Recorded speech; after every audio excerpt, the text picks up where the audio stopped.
Salut les maximalistes, je vous retrouve dans cette vidéo dans laquelle je vais rapidement vous parler des bloqueurs d'app et de sites et on va voir ensemble si c'est bien ou pas et pour qui et bien simplement, enfin, dans quel contexte il faudrait les mettre et pourquoi et quelles sont leurs limites. Alors, premièrement, quand vous êtes au tout début de votre sortie de l'addiction au porno, évidemment, vous pouvez avoir le réflexe de, simplement mécaniquement aller sur navigation privée et taper un site et cliquer dessus. Donc quand vous êtes dans ce cas-là, vous vous masturbez, vous regardez du porno un nombre important de fois par semaine. Évidemment qu'au début, pour vous aider, vous pouvez installer un bloqueur de sites pour bloquer tout simplement les sites sur lesquels vous avez l'habitude d'aller. Sauf que, par exemple, Leechblock, pour le citer, c'est un bloqueur de site. Sauf que, évidemment, l'humain, quand il veut quelque chose, vous inquiétez pas qu'il l'obtient. Quand le cerveau veut quelque chose, il est très motivé. Donc, vous allez rentrer le nom d'un site, ça va le bloquer, sauf qu'après vous allez vous dire ah mais non mais j'ai quand même envie d'y aller, nanana. Donc vous allez essayer de trouver un autre site, après il va falloir le bloquer, etc., etc. Et puis des sites X, il y en a des millions, donc vous n'êtes pas rendu. Donc pour moi, au début, ça peut être une aide, mais très minimale, parce qu'en fait, ce que ça peut faire, c'est que vous vous mettez sur un site. Enfin, vous avez l'habitude d'aller sur un site, vous rentrez dans le bloqueur, vous avez envie de vous masturber, vous allez craquer, vous cliquez sur le site, il bloque, ok. À partir de là, ça vous met une alerte rouge dans votre cerveau. Mais à partir de là, ce qui est important, c'est pas le nombre de sites qui peut bloquer. À partir de là, c'est votre réaction. C'est se dire, ok, je ferme le navigateur et je passe à autre chose. J'ai failli craquer, merci bloqueur de site, ça m'a sauvé.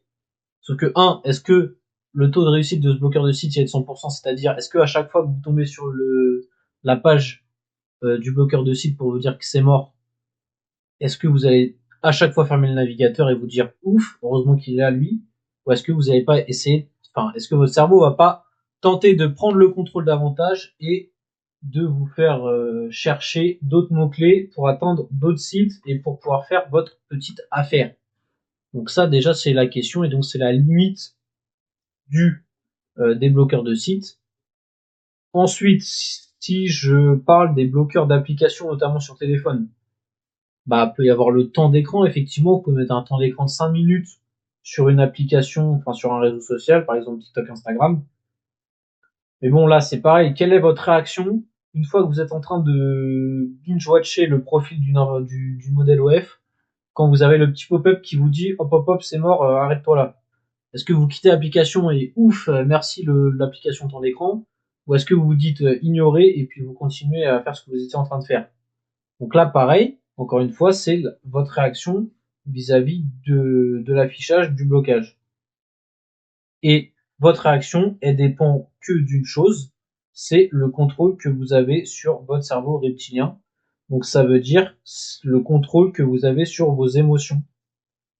Et donc le vrai travail, pour moi, les bloqueurs peuvent être une aide au début, mais le vrai travail, déjà, c'est d'empêcher, de juste pas aller sur ces sites et d'empêcher son cerveau d'avoir le contrôle sur ses propres actions, tout simplement sur ses actions d'aller sur ce site ou cette application. Donc moi, ma recommandation déjà pour les applications, c'est supprimer toutes les applications sur lesquelles vous avez l'habitude de perdre votre temps et votre énergie parce que tout simplement ça vous donne des envies que vous n'auriez pas eu si vous n'aviez pas été sur ces applications. Donc je parle bien sûr des réseaux sociaux. Ensuite pour les sites X, tout simplement reprenez le contrôle pour ne plus aller sur ces sites. Et le vrai bloqueur, finalement, le bloqueur total, c'est d'avoir le contrôle à 100% sur son cerveau reptilien, sur ses émotions. Et bah, de toute façon, c'est le travail que je fais avec vous durant ces 30 jours pour qu'à la fin, vous puissiez avoir quitté l'addiction au porno pour de bon et pour que vous ne reveniez plus jamais en arrière, car vous avez repris le contrôle total sur vos envies qui sont dirigées par votre cerveau, par vos émotions. Donc voilà les gars, c'est ce que j'avais à vous dire sur les bloqueurs d'app et de sites. Ça peut être bien au début en béquille, mais le vrai travail, c'est de reprendre le contrôle sur son cerveau. C'est de toute façon le seul moyen de quitter pour de bon ton addiction au porno. Donc, bah, c'est tout pour moi aujourd'hui. Je vous souhaite une bonne soirée, une bonne planification et je vous dis à demain pour la suite. Allez, salut!